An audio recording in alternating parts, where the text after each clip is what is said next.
dau cuvântul lui Daniel Rivero Badea, șeful de promoție de la Specializarea Comunicare și Relații Publice. Felicitări, Daniel!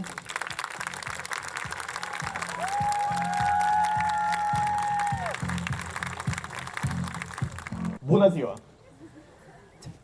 Sunt onorat să mă aflu astăzi în fața dumneavoastră. Vreau să vă felicit, dragi colegi, pentru că cu toții am reușit să trecem prin niște momente grele în ultimii ani și am reușit împreună. Pentru acest lucru, un mic rând de aplauze în numele tuturor.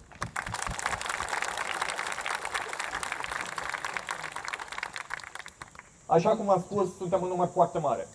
Este un moment memorabil, deoarece, în acest moment, suntem la fel de mulți ca atunci când am intrat pentru prima oară pe treptele facultății, în urmă cu 3 ani.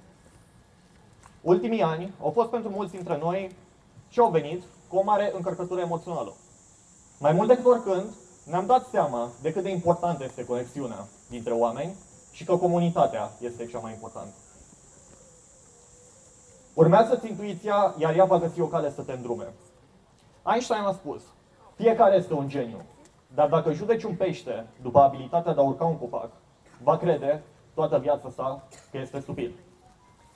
Prin acest discurs, aș vrea să aduc o importanță asupra stigmatizării problemelor psihice și a bullying-ului, fenomene prin care am trecut și eu la rândul meu. Vreau să vă spun că mă aflu astăzi în fața dumneavoastră și vreau să transmit un mesaj de curaj, pentru că suntem niște învingători.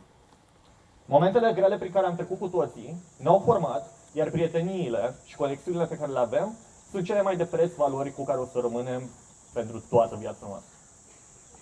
Stați doar o secundă, uitați-vă în jur și apreciați aceste momente. Oamenii care sunt în jurul vostru, oamenii cu care v-ați format amintiri.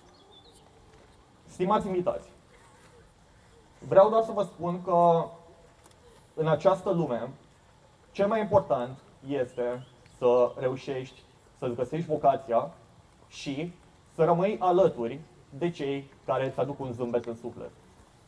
Printre toate momentele grele, vreau doar să vă spun că în cele din urmă, în această zi memorabilă, suntem toți aici împreună.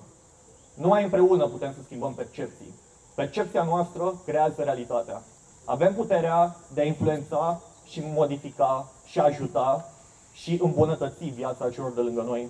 Și fiecare dintre noi avem un potențial infinit pe care trebuie, cu fiecare ocazie, să-l scoatem la iveală pentru a încerca să facem din lumea noastră un loc un pic mai bun. De foarte multe ori ne subestimăm potențialul. Dar, atunci când îți urmezi intuiția și simți că e o chemare, nimic nu te poate opri. Vă mulțumesc tuturor celor care sunteți aici, vă mulțumesc pentru toată experiența minunată pe care am avut-o în această facultate, care m-a format, un loc unde am cunoscut numeroși mentori, oameni cu foarte multă valoare, care mi-au îmbunătățit viața. Noi, oamenii, avem un impact foarte mare asupra celorlalți. Ajungem să credem despre noi ceea ce spun alții despre noi. Fiecare cuvânt, fiecare zâmbet sau vorbă bună pot să aibă un impact masiv în viața celorlalți. Așa cum am spus, în copilărie am avut momente în care chiar era să renunț la școală, am avut prea vise de exmatriculare din cauza absențelor, am trecut prin mai multe probleme care nu sunt vizibile în momentul de față, acum când țin acest discurs. Dar vă pot spune doar atât. Numai împreună putem să reușim și întotdeauna putem să creăm o nouă cale dacă avem speranța că ea există. În cele din urmă, vă mulțumesc tuturor, dragi studenți, dragi profesori, dragi familii. Vă mulțumesc pentru că sunteți aici în număr atât de mare, este foarte frumos să vă văd după atât de mulți ani.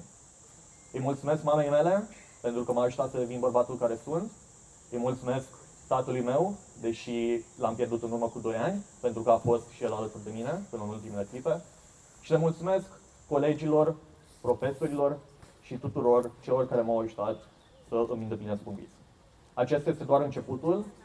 Fiți puternici, avem puterea de a crea percepții, avem puterea de a crea un impact în jurul nostru și niciodată să nu vă subestimați puterea de a schimba lumea.